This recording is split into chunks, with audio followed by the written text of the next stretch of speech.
L'avenir, c'est toujours la jeunesse.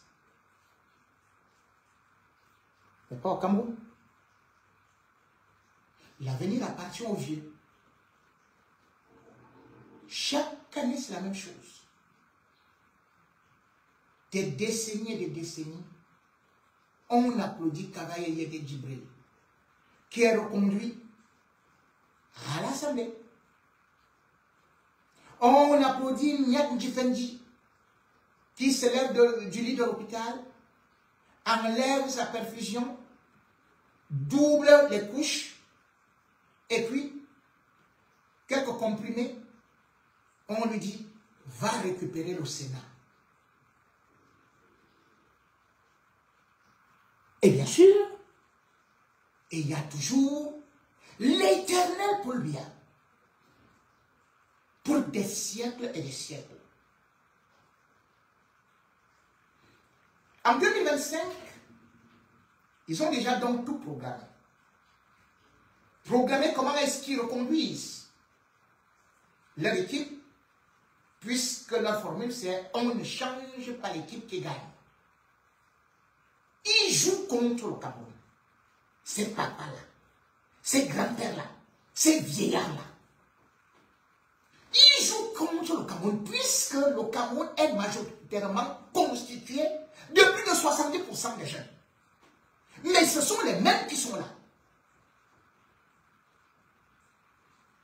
C'est les mêmes chansons. C'est les mêmes slogans. Après ce qu'ils nous ont dit, la force de l'expérience, maintenant attendez-vous à quelque chose. Et ils vont lancer leur campagne en disant « Pardon, papa représente-toi ». Les parapluies ont déjà été achetés et sont arrivés par conteneurs de la Chine. Et il y a toutes sortes de gadgets. Des milliards ont été dépensés pour la campagne. Et d'ailleurs, Paul Biya n'a pas gagné. Lui, il a déjà remplacé les sous-préfets. Et les préfets, qu'est-ce que ça veut dire? Aller sur le terrain, c'est vous qui allez faire le bourrage des jeunes. Tout est donc déjà prêt. Et d'ailleurs, Nkwete a fait une sortie déjà sur Cameroun Tribune pour nous annoncer la bonne nouvelle. Je vais vous lire l'interview de Nkwete. Mais surtout, je vous dis déjà que le corps électoral sera convoqué le 15 juillet. Selon les dernières réunions tenues en secret. Et quelques temps après, Paul Biya sera donc déclaré officiellement candidat à l'élection présidentielle.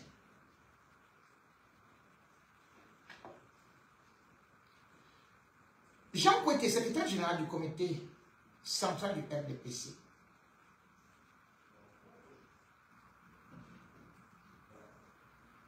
Cameroun Tribune, le journal du président, lui pose cette question parce que toutes les questions sont arrangées avant. Tout le monde s'interroge concernant une nouvelle candidature du président national du RDPC à la présidentielle. Au-delà des textes que l'on connaît tous, où en est le parti? Jean Kwete répond. Quand vous dites que tout le monde s'interroge, je ne sais pas à qui vous pensez précisément, mais il faut bien retenir qu'au sein du RDPC, Nous ne pouvons pas interroger, nous ne nous interrogeons pas.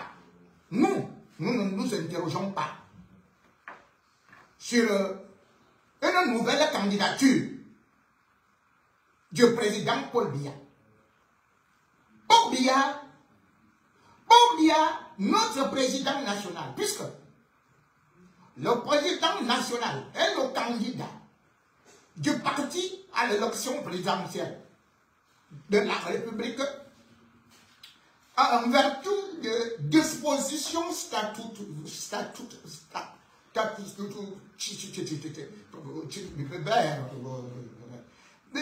simple et clair. Nous restons dans les textes de base du parti. Nous n'explorons pas l'au-delà des textes qui constituent une terre inconnue. Et d'ailleurs, pour nous, au-delà des textes, c'est le désordre et l'anarchie. Puisqu'il y a bel et bien un président national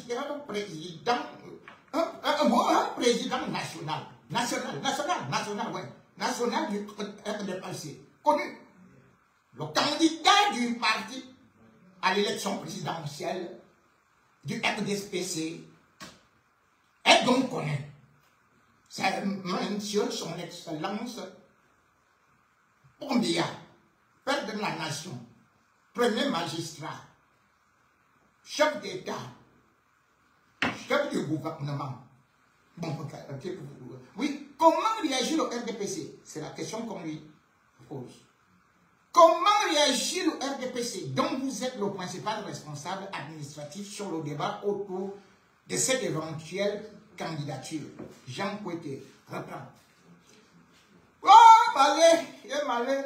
Mais permettez-moi de vous dire ma grande surprise. Oui, ma grande surprise. Lorsque vous faites allusion à un quelconque débat sur cette candidature. Car, au sein du RDPC, le candidat à l'élection présidentielle, ce n'est pas pardon, est connu. Comme je viens de vous le dire, c'est son excellence, monsieur le chef de l'État, monsieur le chef des armées, premier magistrat, Paul Biya. Et celui qui va relever le défi de sa victoire, qui est déjà même victorieuse, qui est déjà qui va arriver. Voilà.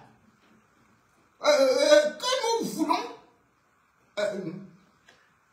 net, transparente dans l'obscurité de l'ECAM, dans la lumière de l'ECAM. Voilà. Bon, bon. Ce sera sans bavure. C'est à la fois un appel et une consigne à l'endroit des militantes et militantisme,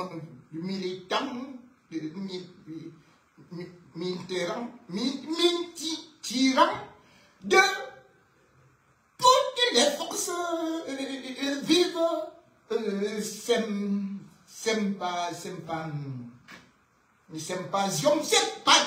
sympathisantes et prises de paix et soucieuses contre la basse pour la stabilité de notre pays et l'unité nationale avec les Amazoniens. Non, le Cameroun est uni et indivisible. Bon. L'autre question. Après les élections internes, pour ce qui est des bureaux des organes de base, certains au sein du RDPC réclament la tenue d'un congrès pour, entre autres, renouveler les responsables des organes dirigeants au niveau central. C'est-à-dire le bureau politique, le comité central. La dernière date de c'est 2011. Un congrès est-il prévu?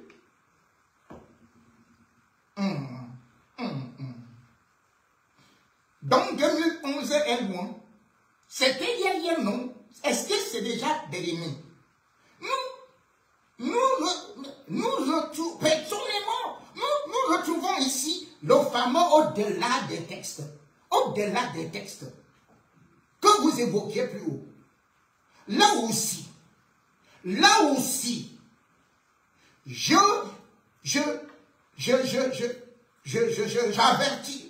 non. Je vous dirai que nos militantes et militants sont prêts à bagarrer, sont prêts pour aller voter. Bon. Parce qu'ils connaissent les textes de base et ne peuvent pas se laisser détourner par des préoccupations du moment qui gravitent autour de la préparation de l'élection présidentielle. Nous avons beaucoup d'adversaires, les terroristes, la basse, les ambazoniens, Maurice Kamto, Cabral, la diaspora.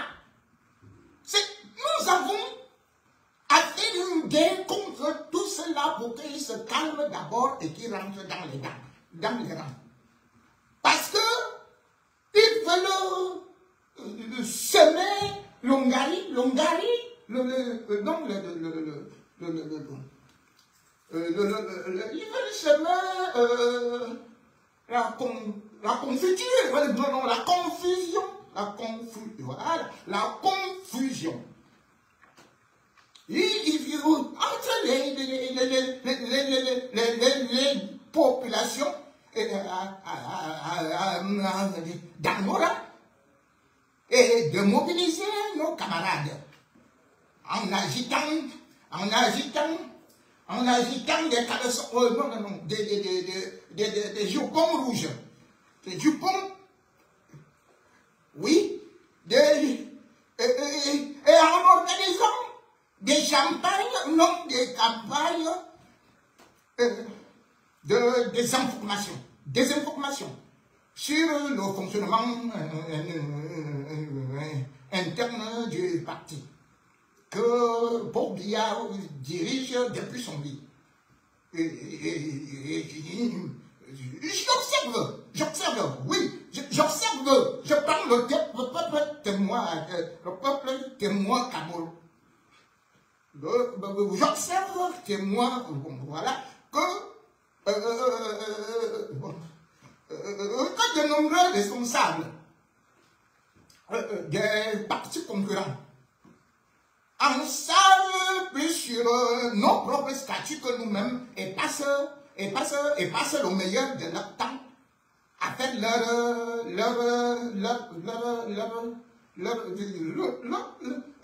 leur dossier, leur cantique, leur catéchèse, leur exégèse, exégèse.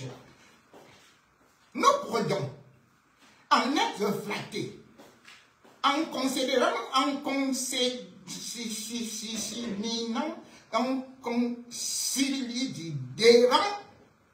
qu'il s'agit de la confirmation de notre poids politique sur l'échiquier politique national.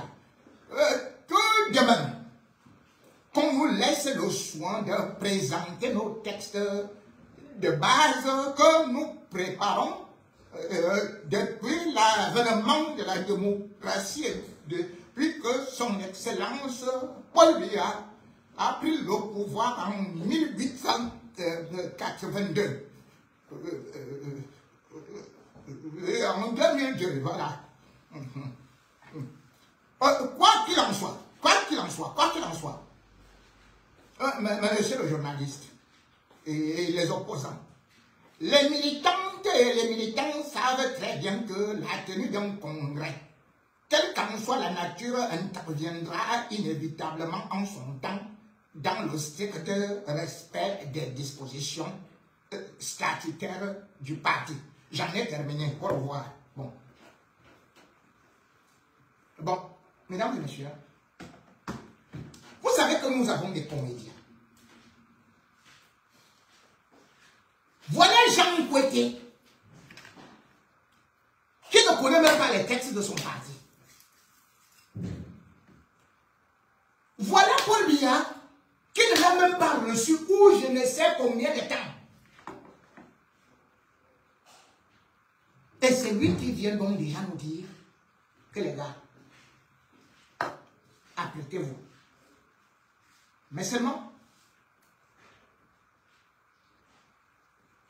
si Paul Biya, dans le passé, a souvent bénéficié de ceux-là qui font le bourrage des urnes, des lamidos qui sont installés là, qui récupèrent les pièces d'identité, qui disent tout simplement, allez, ils remplissent tout simplement. Désormais, ce ne sera plus ça. Parce qu'aujourd'hui, le peuple camerounais est en train de mûrir en démocratie et aussi les partis politiques sont décidés à surveiller leur vote. Là où Paul Biya partait faire campagne, le voilà, puisqu'il dit qu'il n'a même pas besoin de faire campagne. La dernière fois, c'était à peine 11 minutes dans la poussière à Maroua. Cette fois-ci, on ne sait pas quand il apparaîtra, puisqu'il reviendra tout simplement là bientôt pour se faire injecter et voir s'il peut raccourcir le défilé. Mais entre-temps, les populations qui croyaient acquises, parce qu'en renouvelant sa confiance aux gens comme les cavaliers et les ils croient encore maintenir le Grand Nord dans l'ignorance, le Grand Nord dans la manipulation, comme d'ailleurs ils les appellent souvent le bétail électoral des moutons. Mais ce Grand Nord, aujourd'hui, quand on voit ce qui se passe, est donc debout. Le Grand Nord, là où Paul Biya part souvent gagner, là où il va souvent tricher, ne lâche plus rien. Ferdinand Bongo est parti là-bas. Il a cru aller désamorcer la bombe. Mais la véritable bombe viendra de ce Grand Nord. Et d'ailleurs, chacun d'entre vous a pu constater qu'il y a eu Guibert Gattama qui, bien évidemment, peut, selon certains, jouer le jeu du régime avec son mouvement de 15 millions d'électeurs et qui s'est dit être candidat à l'élection présidentielle. Mais il n'y aura pas de distraction. Parce que le Grand Nord va prendre des responsabilités au regard des difficultés que les populations de là-bas vivent, au regard des manipulations et surtout des promesses fallacieuses qui ont été faites mais qui n'ont jamais été tenues. Le Grand Nord est donc justement cette région qui va faire perdre le Nord à Paul Biya.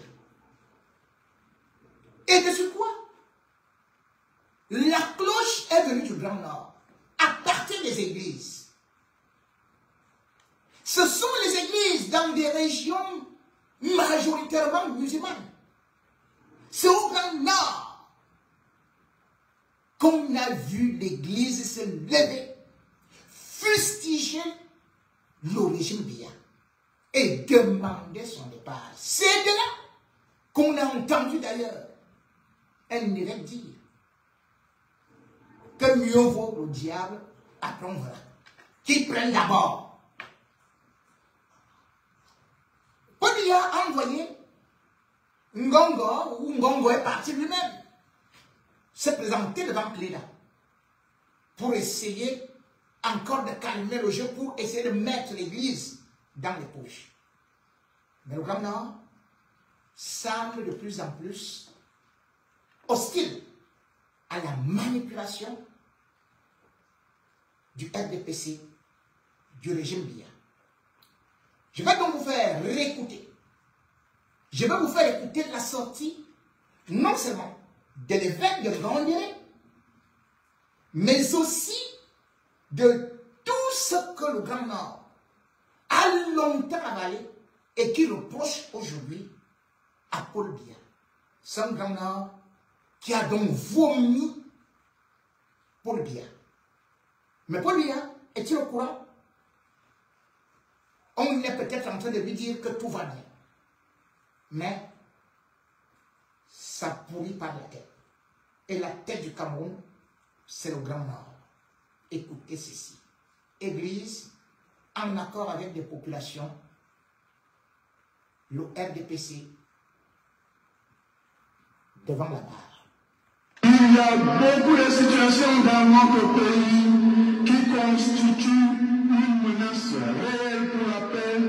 Ces situations que nous pouvons énumérer ici sous forme de questions. Est-ce que les enfants de pauvres peuvent encore espérer obtenir un emploi dans notre pays? Ou encore, peut-on passer un concours dans ce pays ou espérer à une promotion sans avoir un pareil? Les pauvres peuvent-ils encore se soigner dans les hôpitaux? Les pauvres peuvent-ils encore immatriculer leur terrain? Les enfants des pauvres peuvent-ils avoir accès à une éducation de qualité? Peut-on encore espérer recevoir un service gratuit dans nos services publics ou privés? Est-ce que les pasteurs, les prêtres et même les évêques, est-ce qu'ils accueillent, écoutent, servent leurs fidèles d'égale manière? Est-ce que certains fidèles ne sont-ils pas victimes de la discrimination dans le service qu'ils sont en droit d'attendre de leur pasteur, de leur berger? Comment donc prétendre construire la paix dans notre pays quand certains Camerounais ont mal dans leur cœur à cause des injustices, des discriminations dont ils sont victimes, sans oublier leurs misérables conditions de vie qui est une véritable déshumanisation? Comment prétendre construire la paix durable dans notre pays quand à cause de la corruption, des détournements de biens publics, certains Camerounais ne peuvent plus recevoir le minimum de services qui leur est dû? Comment construire la paix durable dans notre pays quand certains fidèles ne peuvent plus recevoir les conseils, les réconforts, le soutien spirituel, le service qu'ils attendent de leur pasteur, de leur berger? Vers qui doivent-ils se tourner finalement? En bref, peut-on véritablement collaborer à la construction de la paix lorsqu'on a mal dans son âme ou dans son corps? Ou encore, lorsqu'on n'est même pas capable de dire qu'on a mal, qu'on nous oblige à dire que nous allons bien alors que nous allons mal? À la suite des évêques du Cameroun, posons-nous donc cette question, chers frères et sœurs. Ne suis-je pas, dans mes pensées, dans mes paroles, dans mes actes, dans mes publications, dans mes interventions et mon comportement au quotidien, acteur ou complice de la montée de la haine ou de la colère dans mon pays?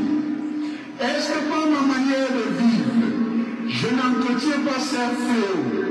Je ne suscite pas de la colère, autant de choses qui nuisent gravement à la cohésion sociale.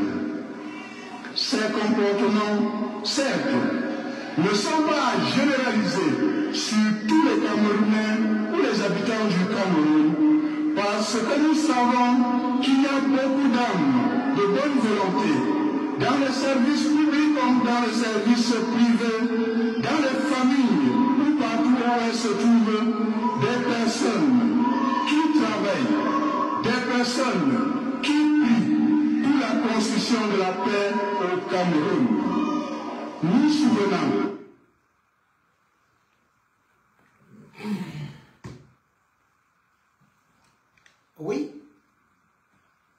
il y a des gens qui travaillent pour la construction de la paix, mais cette paix ne peut pas se faire lorsque certains mangent et d'autres triment dans la pauvreté. C'est malheureusement ça l'extrême nord, ou le Grand Nord. Paul Biya a voulu faire de l'extrême nord un modèle, puisque tressant les louanges de la fille du renouveau, mais on voit aussi que c'est dans cet endroit-là qu'il y a tous les extrêmes. L'extrême pauvreté, l'extrême analphabétisme, les extrêmes inondations, l'extrême, tout ce qui est mauvais. Bien évidemment, l'extrême nord a été souvent patient, tout comme le nord. Mais ce nord aujourd'hui est en ébullition. Ce nord ne se lève pas aujourd'hui tout simplement parce qu'il veut le changement. Mais c'est parce qu'il a compris qu'avec Paul Biya, rien ne pouvait avancer. Il a compris qu'avec Paul Biya, il était juste utilisé comme un escalier pour que lui puisse monter au sommet. L'extrême nord parle. Ses enfants s'expriment soit en langue, soit même en français. Et surtout, ils font le résumé de tout ce qui se passe là-bas, comme d'ailleurs vous allez voir dans cet élément que je vais vous proposer, où justement un jeune du Grand Nord essaie d'expliquer pourquoi le Grand Nord aujourd'hui dit non à Paul Biya. Pourquoi est-ce que le Grand Nord aujourd'hui se mobilise, tourne le dos au RDPC? Pourquoi est-ce que le Grand Nord aujourd'hui est pratiquement en train de faire une révolution? Parce qu'avec eux, à l'allure où ils vont, d'ailleurs, en les écoutant, même ceux qui sont dans l'armée, ils disent ça ne passera pas. Ils disent ça ne passera pas. Trop, c'est trop. Et aussi, certains ont constaté que certains de leurs leaders ont été jetés en prison. Juste parce que Paul Biya voulait se frayer le chemin. Juste parce qu'il voulait éliminer tout ce qui était important des personnalités capables de l'inquiéter. Le Grand Nord. Voilà. Beaucoup de personnes sont étonnées de ce que beaucoup de voix se lèvent pour dénoncer. Beaucoup de voix se lèvent pour exprimer leur ras-le-bol. Beaucoup de voix dans le Grand Nord, en général, se lèvent pour exprimer son indignation. Et les gens sont surpris.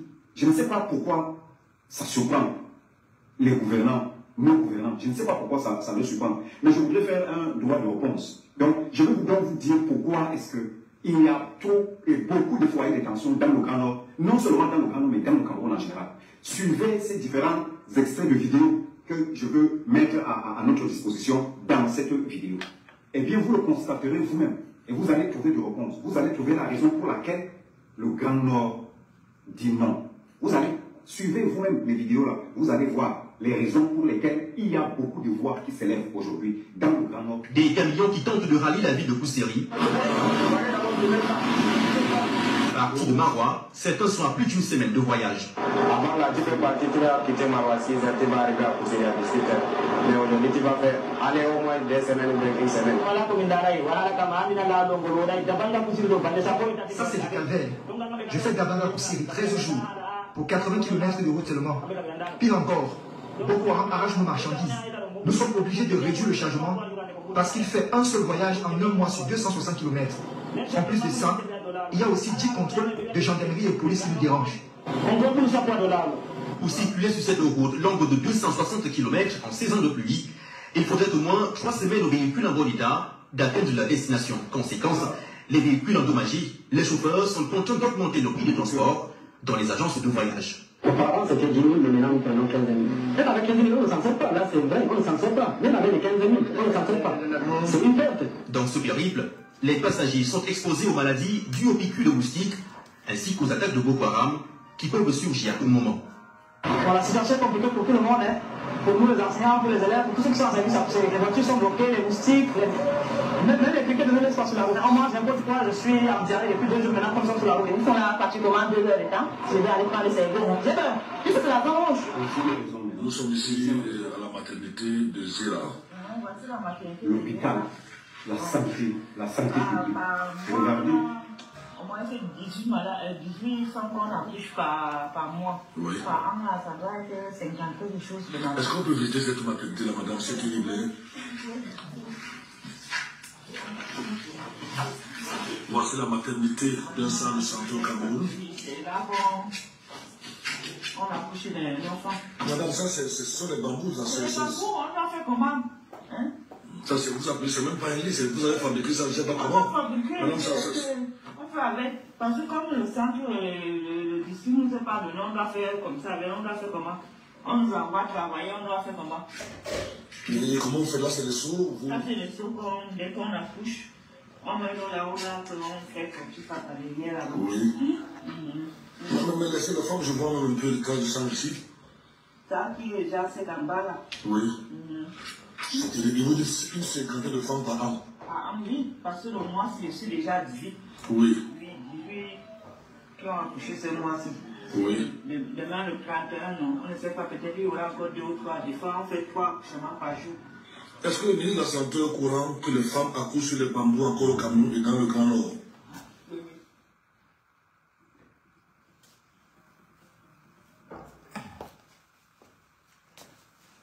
Veuillez nous excuser.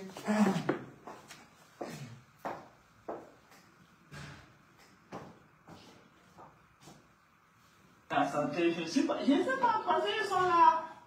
Ils sont là, en haut, nous on est là, on souffle. C'est nous qui sommes sur le terrain que nous, on souffle aussi. Elles ne nous voient pas. On a fait comment? Merci, madame. Voilà. Troisième étape. Et ça, c'est la route centrale qui part. Là, ça a coupé. Les inondations.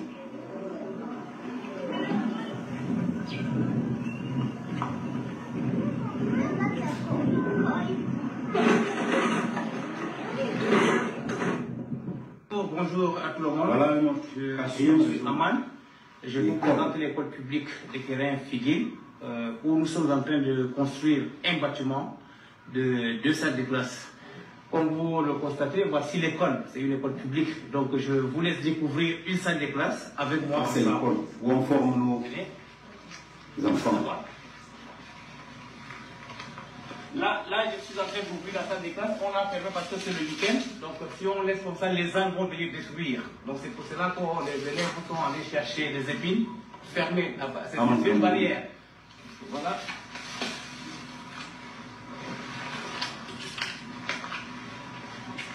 Voilà. Tu peux entrer. Tu peux entrer, tu vas aller vers là-bas. Voilà. Vas-y, vas-y. Tu présentes au monde entier les tables bancs. C'est ici donc nos enfants, les futurs dirigeants de ces pays sont en train de souffrir pour prendre les cours.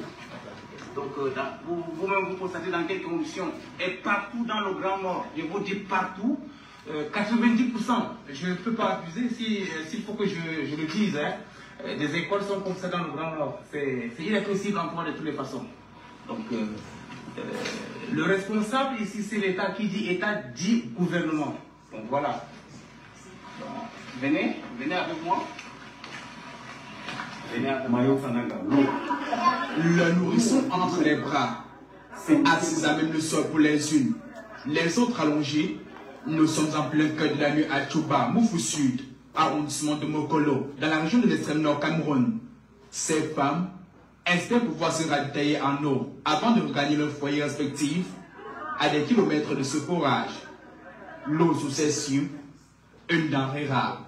Nous sommes là depuis 3 heures et jusqu'à maintenant on n'a même pas eu l'eau. Regardez vous-même ici, regardez le bidon. Et nous sommes, souvent on passe la nuit ici et on ne trouve même pas l'eau. Autour du point d'eau qui approvisionne les plus de 5000 arbres, comme de Moufou Sud,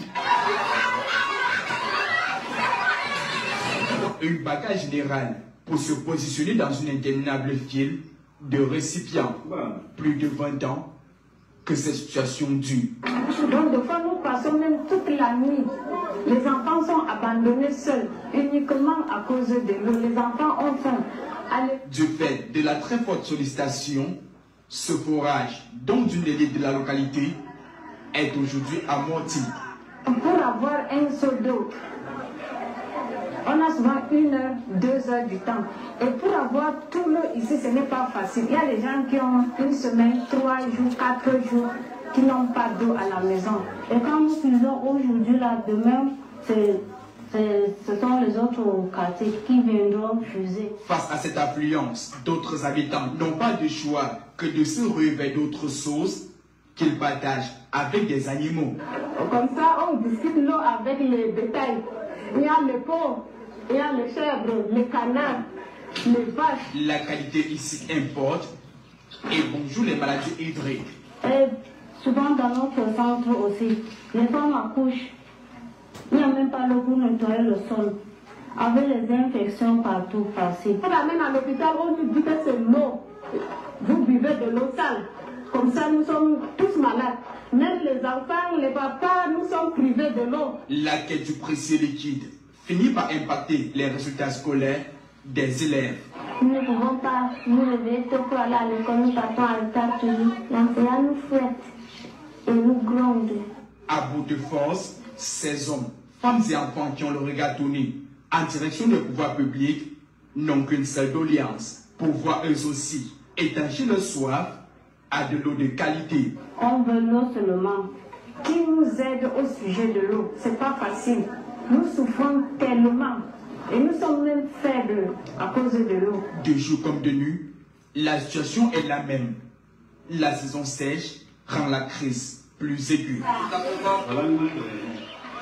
Depuis quelques semaines, de fortes pluies s'abattent sur le Mayo-Danaï dans l'extrême nord du Cameroun. La ville de Yagoua subit encore les conséquences d'une pluviométrie exceptionnelle. Le bilan est dramatique, une dizaine de morts, des quartiers inondés, 185 écoles primaires et 13 lycées touchés. Les habitants tentent de survivre comme ils peuvent. Les chargés de cuisine, c'est la pluie nous a surpris en une partie. Les marmites se sont envolées, d'autres sont passées. Ils ont pris des sons inconnus. Les moutons et chèvres tout comme ça, l'autre ont disparu comme ça. On est passé dans l'eau. Je suis en train de me défendre comme ça. Ici, il n'y a pas moyen d'allumer le feu. Plus de 200 000 personnes sont touchées avec un total de 8 000 maisons détruites. Les sinistrés ont été relogés dans un camp de déplacés hors de la ville. C'est chaque année que l'on nous menace, ça va. Notre situation ne change pas. Toujours, c'est la même chose. On nous donne des tentes, et puis le soleil, la même prend plus de tentes. On repart là-bas. On a perdu des chèvres, des moutons. Les maisons sont cassées en désordre là-bas. Donc, s'il vous plaît, les autorités, venez nous amener seulement. Autre conséquence des pluies, le principal pont reliant Maga à Yagoua et à certains quartiers de la ville a été détruit. Voilà donc les raisons. En plus de ça, comme si ça ne suffisait pas, on vient nous arracher nos terres. On dit pour élever les éléphants. On nous arrache les terres pour les... Donc, on donne la priorité aux éléphants. Donc, tout le Grand Nord, là, c'est réservé seulement comment on dit ça? Aux animaux, quoi. Donc, la seule chose qu'on a trouvée pour le Grand Nord, là, pour l'extrême Nord en particulier, donc, comme si Oaza Park, là, ne suffisait pas, il faut encore ajouter. Donc, c'est les éléphants seulement. C'est les parcs. Nous n'avons pas besoin d'industrie, donc on n'a rien à faire qui puisse développer, n'est-ce pas, cette région-là en termes de création, de travail, de main-d'œuvre et rien. C'est les éléphants qu'on a trouvé, donc c'est les parcs qu'on a trouvé bon pour le Grand Nord. C'est ça qu'on a trouvé bien. En plus de ça, il y a le chômage. Le chômage qui nous cause de problèmes. Les gens n'arrivent même plus à avoir quelque chose à faire et ils basculent dans l'insécurité. Justement, quand on n'a rien à faire, on devient oisif et c'est la prison qui nous guette. C'est la drogue. C'est le banditisme. Et c'est ça qui s'ajoute donc à ce que je viens de vous montrer dans la vidéo là. Le laxisme et l'absence de suivi dans des projets de l'État. Il y a tellement de choses. Est-ce que vous ne trouvez pas que c'est suffisant? S'il faut que je me résume, nous n'avons pas de route. Et on dit, là où la route passe, le développement suit. Ça veut dire qu'il n'y a pas de route, il n'y a non plus pas de développement. Nous n'avons pas de centre de santé, vous avez vu, où les gens accouchent. Vous avez vu dans cette vidéo. Nous n'avons pas de travail, le chômage, je viens de le dire. Nous n'avons pas de l'éducation, les établissements. Regardez les enfants s'assis sur les piquets. Nous sommes à quelle ère même, je ne sais pas. 21e siècle, et vous nous asseyez encore sur les piquets. Jusqu'à tu as même mal aux fesses, la femme qui rentre dans les fesses là. Il faut. Oh Seigneur Jésus. C'est quoi? Vous ne voulez pas que les voix s'élèvent dans le grand nord comment? Qu'est-ce qui vous surprend dans ça? Moi je trouve même que les nordistes sont patients. Je trouve que les Camerounais sont patients. Sinon le pire arriverait. Nous sommes patients, nous avons de la résilience. Mais nous avons besoin aussi que vous essayez de comprendre. Pourquoi ce sadisme? Pourquoi? Qu'est-ce que le Grand Nord a fait pour mériter ça? Qu'est-ce que le Grand Nord a fait? Et comme si ça ne suffisait pas, les gens viennent énerver les gens.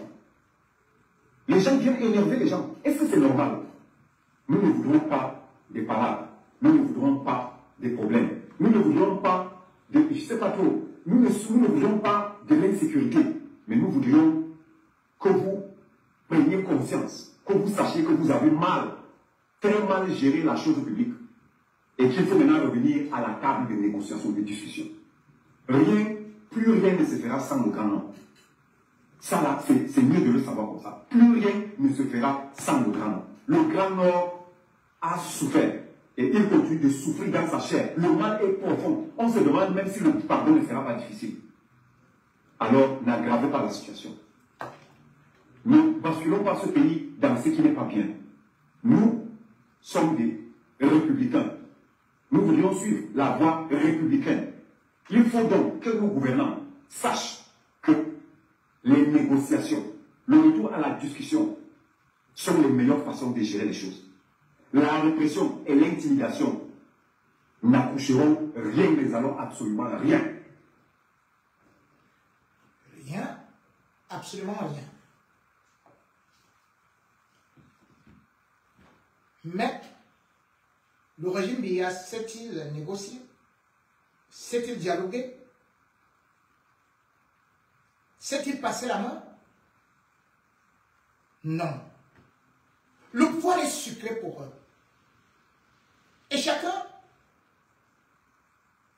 défend son petit morceau de pain,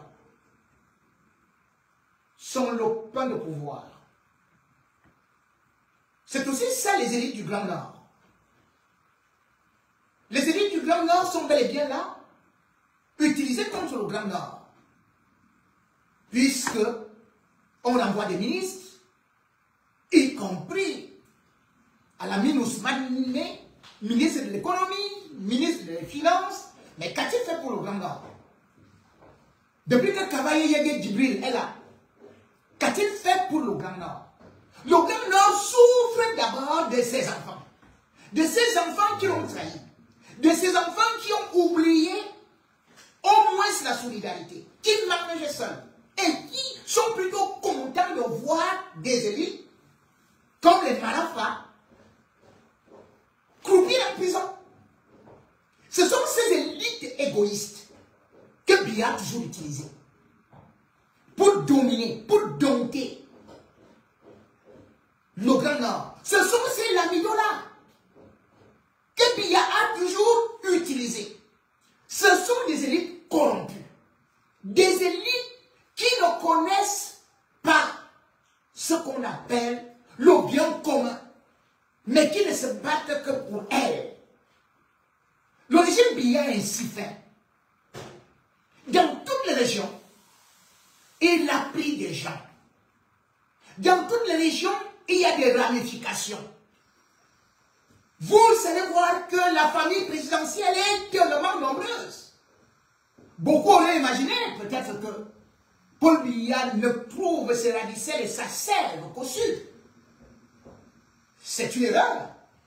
Puisque Paul Biya a des tentacules dans toutes les régions et dans chaque famille du Cameroun, où il va toujours prendre un traître, où il va toujours acheter quelqu'un qui va jouer contre son propre camp, contre les intérêts de la majorité, et qui va imposer à la majorité le Dieu que lui connaît. Biya. Et d'ailleurs, on a vu la dernière fois quand Gongo a été à l'extrême nord. Les mêmes gens qui faisaient avec des gangs, quelque temps, on leur a donné une enveloppe. Est-ce qu'ils ont encore discuté? Ils ont commencé non seulement à chanter libre, à saluer Gongo avec les deux mains, et en disant même immédiatement que l'extrême nord allait voter le régime à 100%. Sauf que cette fois-ci, ces gens qui ont été habitués à voter à la place des autres, même comme les urnes sont déjà prêtes, parce que d'aucuns disent déjà qu'ils connaissent le résultat, ils risqueraient donc de se retrouver devant ces gens qui aujourd'hui sont victimes de Boko Haram, qui aujourd'hui sont abandonnés dans une totale insécurité, qui ne bénéficient d'aucun filet social et qui, curieusement, sont appelés uniquement à être utilisés que pour aller applaudir, voter Paul Biya, ses amis et ses vieillards. Quand l'extrême nord ou bien le grand nord parle ici, vous pouvez croire que c'est d'une même voix. Mais non. Vous allez plutôt entendre des voix qui viennent de l'extrême nord. Ce n'est pas seulement Kabagé. Mais vous allez voir d'autres personnes qui vous revendiquent d'être de la famille présidentielle et qui aujourd'hui même sont prêts d'aller en guerre contre certains ministres de Biya qui aujourd'hui sont en campagne.